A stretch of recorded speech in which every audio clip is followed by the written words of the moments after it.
A golden opportunity sits before the City of Toronto. With the courts moving out of Old City Hall in a few years, it has a chance to re-envision what the landmark building at the heart of the city could be. Well, tonight was one small step toward that, a public meeting on who should be moving into the Heritage Building. I would just invite people to think as a comparative example of the distillery district. Peter Ortved, the principal architect at CS&P, is overseeing the study, and much of the focus, he says, has been on including a much-needed City of Toronto museum.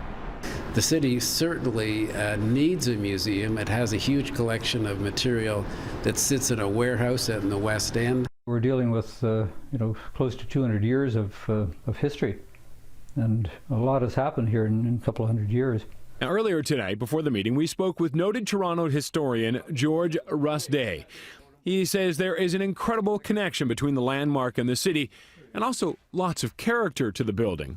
There are the well-known grotesques on the front. The normal-looking one is the architect himself, E.J. Lennox. The stranger-looking ones are supposed to be politicians of the era. Look carefully above the carvings near the roofline and you can see Lennox's name. That was a no-no, but he did it anyways. Then inside the front doors are two gargoyles. Russ Day says he rescued them from a flea market near Lake Erie. I had a little sign saying, Old City Hall, Toronto.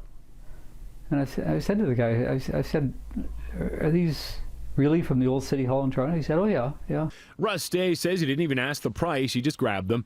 Now he says with its rich history, the whole building should be the museum.